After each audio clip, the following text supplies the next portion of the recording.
right, so this is my mini lecture on Ecclesiastes or Qohelet. Ecclesiastes is the Greek name that is in the King James and most Bibles in English. The name of the book is actually obscure. It's not clear what Qohelet means, the actual word. The translation into the word Ecclesiastes means one who assembles, like a person. And that could be what it means, but it could also be that the title refers to an assembly of ideas. So the general approach to the study of the Bible that I am pushing in the class is the idea that the Bible is an anthology, that it's written over hundreds of years, and that it is written by many people and overlaid by editors who put things in that were unrelated or tried to fix things according to their aesthetic or their religion. Religions changed and their view of what was right changed. So that's not really true of this book, except for the very end. This particular book, I mean, the inclusion of the book in the Bible makes what I just said true, because the inclusion of the book in the Bible is contrary to, let's say, the book of Proverbs. So this is, the book Ecclesiastes is part of how the Bible is an anthology itself, but the book Ecclesiastes is not really an anthology inside of itself the way that the book of Proverbs really is. All right, there are lots of different interpretations of the text, and I want to cover sort of general ones and then look at some specific passages. The opening translation of vanity, vanity, the word vanity, in Hebrew it's hevel, or in the King James, that's not a bad translation to vanity, but it only gets a part of the idea. The literal word means breath or mere breath. And so in the translation that I have, the word is always mere breath, meaning like just air, just a lot of air. Vanity in the King James uses the older definition of vanity in English, meaning that which is kind of useless, not that which is selfish. So there's another word for breath in Hebrew, which is ruach, which is the word in Genesis for what Adam gets from God, the breath of life, but that's not the word that gets used here. New idea. There's no Yahweh in this text. There is Elohim, which is plural, meaning gods. And it seems to refer to the fate of people or cosmic forces. Or a nice way to put it is, when it says God, it means that which you cannot control, which is a very different sort of definition of God from the one in Exodus. In Exodus, the definition of God is I am what I am, or I am that I am. Sometimes the deity in Ecclesiastes judges us, but a lot of the time it sends evil or bad luck our way. In Genesis, Abraham says that Elohim or God sent him wandering, which is a similar usage. So that's not the only place where that gets used. That the name of God is used that way. So there's a scholar named, the two or three scholars that I use, a guy named Kugel, K-U-G-E-L, Michael V. Fox, who's a scholar of biblical studies who wrote about this book, and Robert Alter, who wrote the translation that I use. So Michael Fox said that the boldest, most radical notion in the book is the belief that the individual can and should proceed towards truth by means of his own powers of perception and reasoning, and that he can this way discover truths previously unknown. He does not look to revelation or tradition for guidance. That is to say, you can figure things out by yourself. So what Michael Fox says is this is the Greek stance of philosophy. This is what you get in a Socratic dialogue, for example, although it's not quite by yourself, but Socrates never refers to what God told him.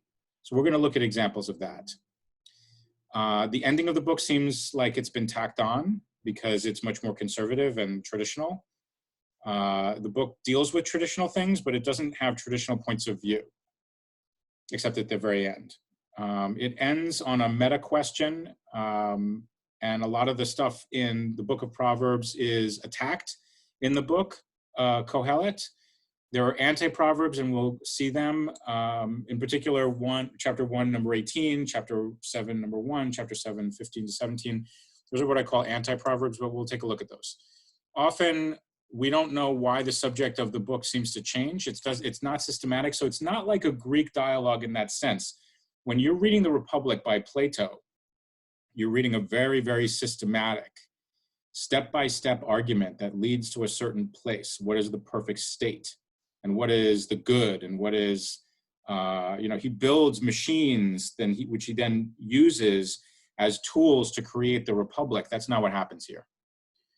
This is much more of an associative thing. Okay, so now I'm looking at chapters. In chapter 1, if you look at 9 through 11, chapter 1, 9 through 11, the book shares with the Torah the sense that there are things that are permanent. So in the Torah, the name of God in Exodus is I am that I am, meaning that which is eternal. God is that which doesn't change. Everything else changes. Here, the speaker says there's nothing new under the sun. That's one of those incredibly famous lines from the King James translation. There's nothing new under the sun. So there is a sense of what is eternal, and the author of this book wants to know what that is and why it matters. But in this book, the idea of permanence is subject to question, which it is not in Exodus. Okay, so in 118, the paragraph ends on a down note. He who adds wisdom adds pain. The text seems to be written from the point of view of someone who has experience, someone who thinks that knowledge is sorrow. One of the questions of the book seems to be, how do you get out of a depressed state of mind? If you think this way, you've seen a lot of bad things in your life. How do you escape from feeling badly about that? How do you find that something really matters? So chapter 2 shows a kind of journey of a whole life, lived in search of figuring out what matters. The person has lived a life of wealth with servants and good food and wine in chapter 2. On the one hand, he has had a good time, but he sees that it doesn't matter. In 2:13 to 14, the speaker acknowledges the power of wisdom and then says it doesn't matter. He does that over and over again. He says, look at this important thing. Oh, it's not important. My translation doesn't keep saying vanity for the word hevel. It says, for example, in 2:21, that this is mere breath, meaning it doesn't matter. It's just air. And at the end of 2, it says, this too is mere breath and herding the wind. So vanity of vanities is translated in my text as herding the wind, like trying to corral the wind.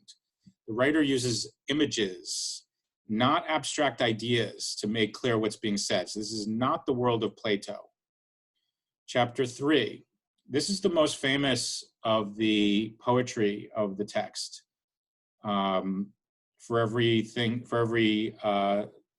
Everything has a time, everything has a season. And the way that I understand how we're supposed to look at chapter 3 in the context of the rest of the book is that, first of all, the King James does a really good job with that, making it nice and tight like the Hebrew, very, very compact and parallel. There are parallel lines, one after the other. The main idea is more or less what I call Buddhist. Not that I know anything about Buddhism, but it's the sense of advising us to live in the moment, accept momentary reality, and to try to live well in one's body. Not that that's necessarily Buddhist, but the idea is to live in your body because understanding eternity is impossible. The way this is said is very sophisticated in 3:11. Eternity too, God has put into the heart of human beings without human beings grasping at all what God has done from beginning to end. So this could sound like a religious idea, but I don't think it is. It's not really religious. We have the concept of eternity, but we don't understand it. So you could use that to make a religious point, which is don't question God, but there's no attempt at that point to say, and therefore you have to do X, Y, and Z. There's no normative command structure, laws laid down. This person seems just searching and says, we have eternity in our heads. God has given us this idea, but he doesn't tell us what it means. Okay. I'm gonna stop and go to the next video because this one's getting a little bit long.